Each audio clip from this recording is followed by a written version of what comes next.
هيدا عنا أطيب معمول مد بالقشطة لقلوب المشتركين القشطة. سهلة، ما بتعذب وبتنجح من أول تجربة، ما فيها تعقيدات. وأكيد تحية من قلبي لقلوبكن جميعا، لكل المشتركين ولكل اللي بدهم يشتركوا ولكل المشاهدين. تحية من نص قلبي لقلوبكن اللي مثل القشطة. تفضلوا معي لنتعرف كيف عملنا معمول المد بالقشطة بطريقة كتير سهلة كتير بسيطة وأبدا ما فيها أي تعقيدات. سعيدي، اليوم بدنا نعمل معمول مد بالقشطة. للعجينة أول شي بدي 2 كوب سميد أو وسط أو خشن، سميد الحلويات. هيدا كوب. نعم. بدي كمان 2 كوب طحين فرخة. 1. طحين فرخة يعني سميد كتير كتير ناعم. 2. بدي نص كوب من السكر. الكوب اللي عم عير فيه بدي عير فيه كل شي. بدي ملعقة صغيرة بس منا معرمة من المحلب. المحلب من المطيبات، ما فينا نكتر، بس مش انه هيدا مطيبات طيبة لازم نكتر منه، لا ما بيسوى كتر منه، بمرمر وطعمته بتصير كتير قوية. ملعقة صغيرة من بيكربونات الصوديوم. ملعقة صغيرة خميرة. ما ننسى رشة الملح الصغيرة. بخلطن منيح، بخلط النواشف مظبوط لتفوت كلها بقلب بعضها.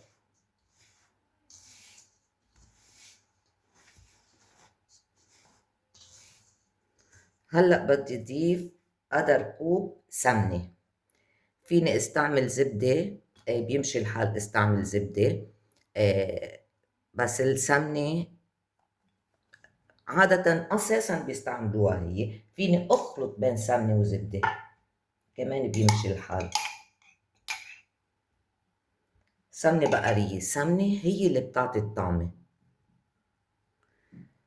بعكس المعمول، بالمعمول نحن بدنا ندوب السمنة أو الزبدة وبدنا نحطهم سخنين، بينما بمعمول المد بالقشطة لا، بدي احطهم بدرجة حرارة الغرفة. وهلأ بدي افركهم مظبوط لحتى السميد وطحين الفرخة يتشربوا كل السمن.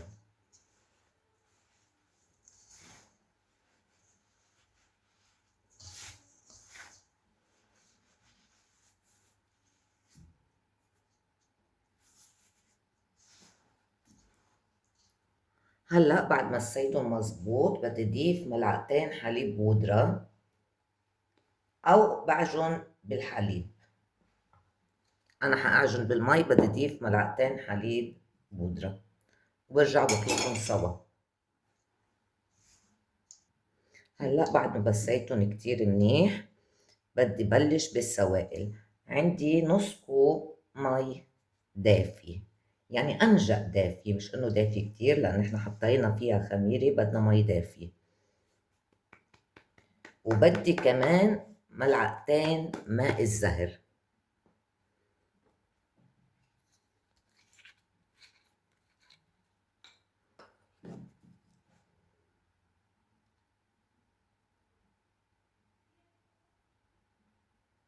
هيدي الملعقة كتير صغيرة يعني ححط 4، بس هي ملعقتين طعام.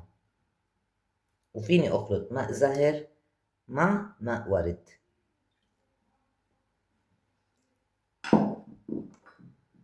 هلأ ببلش بضيف بالمي وبخلط العجينة. نحن ما بدنا نعجن، نحن بدنا نخلط العجينة خلط. زيت الكوب استعملته عيرت كل المقادير فيه، يعني من بعد ما حطيت السمنة السميد، طحين الفرخة، السمنة، المي كمان بزيت الكوب.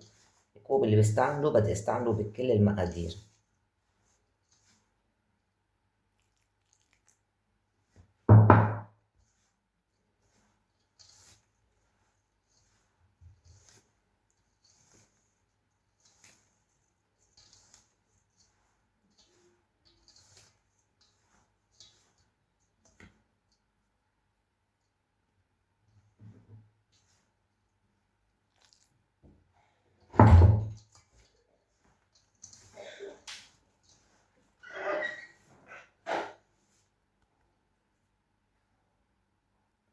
بعد ما تكون معي عجينة بعدها ناشفة كتير، السميد بعد بده سائل، رجعت جبت قدر ربع كوب من السائل لشوف قد ايه حتاخد معنا، لأنه السميد مش مثل الطحين، ومن سميد لسميد كمان بتفرق.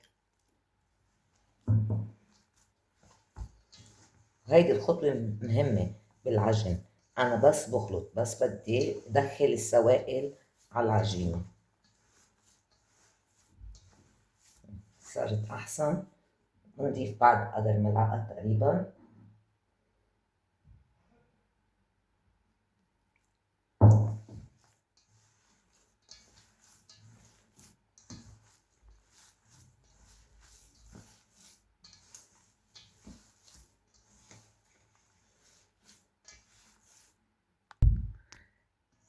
عجينتي أخدت معي 3/4 الكوب من السائل، أنا هيك بدي هي. هلا بغطيها وبتركها ترتاح ساعة، من ساعة لساعتين.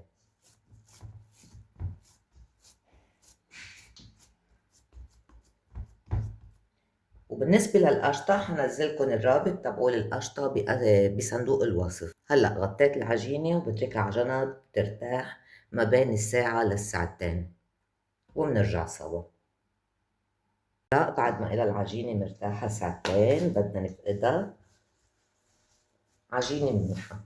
السميد بيشرب مي، إذا لقيناها جمدانة فيني حط لها مي. حضرت المي بس ما استعملته، يعني بنحط ملعقة ملعقتين، أو بنحطن موارد مزهر يا أما بنحطن. لا، العجينة اسم الله منيحة. هلأ بدي أقسمها لقسمين متساويين، لأنه بدي طبقة لأسفل الصينية وطبقة بدي غطي فيها القشطة. هيك صارت منيحة. بسم الله. هيدي قسمت صينيتي. أول خطوة بجيب الصينية.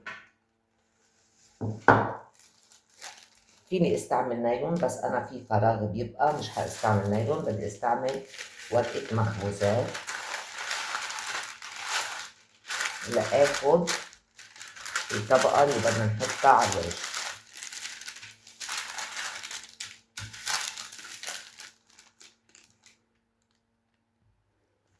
أخدت نص العجينة عم بفردها بالصينية على ورقة المخبوزات، كمان نحطها على الطبقة اللي على الوجه.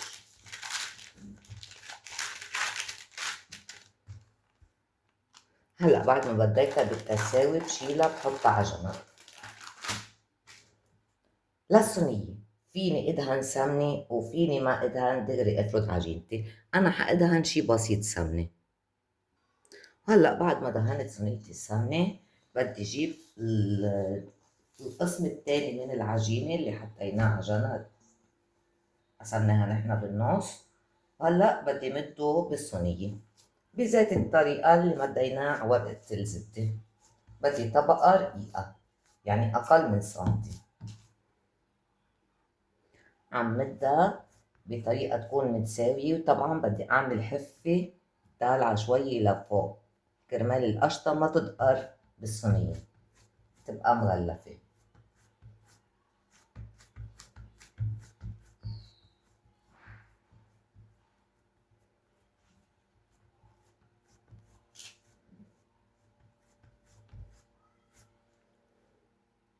هلا بنجيب القشطة اللي عملناها سوا. حنزلكن الرابط بصندوق الوصف.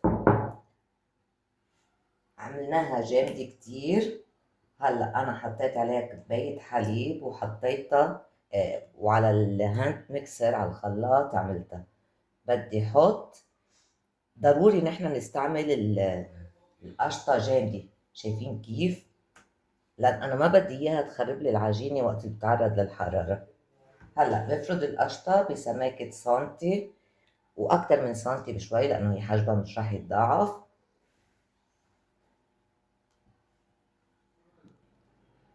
وهلا اكيد بحاول السطح سويه قدر المستطاع.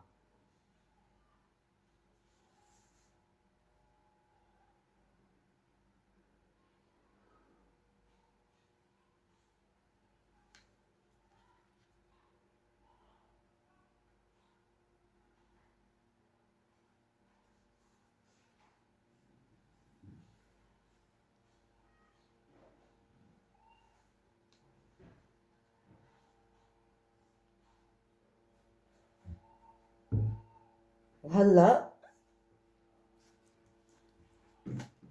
ما بعرف واضحة الصينية، بدنا نشيل اللي حطيناه على جنب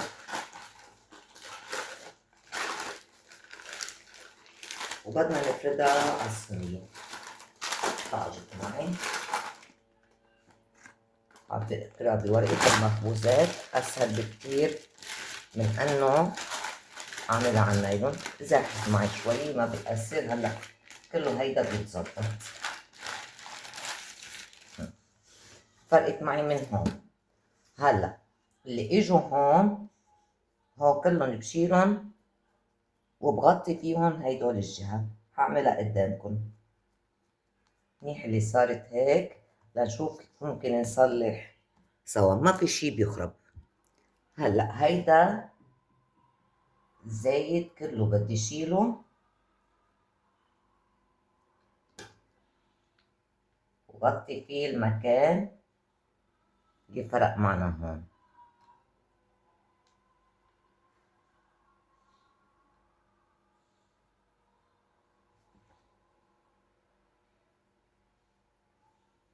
شايفين شو سهلة؟ حتى لو كنا أول مرة بنعملها بتزبط معنا، بس نلتزم بالمقادير وبالمعايير.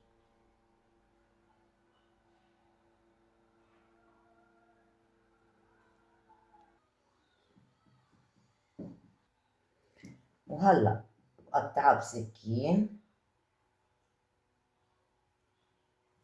قبل ما ادخلها على الفرن. فرن حمى مسبقا، درجة حرارة 200 أو 180 حسب الفرن اللي عنا كيف. إذا بشغل من فوق ومن تحت بشغله من فوق ومن تحت. ما بشغل من الأعلى ومن الأسفل، بشغل أول شي من الأسفل وبس لاقي الداير صار ياخد اللون الزهري معناتها استوى، بشغل من الأعلى. أكيد بنقطعها بالحجم اللي بدنا إياه. هيدا التقطيع حنرجع نقطعه بعدين. وهيدي صينيتنا جهزت. هيدول اللي رقعناهم ما أخدوا لون، ما في مشكلة.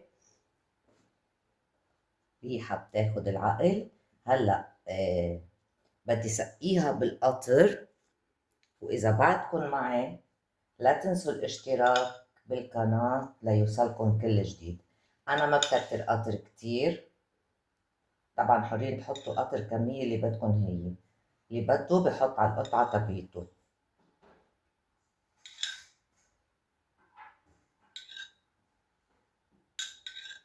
الصينية سخنة، القطر بارد.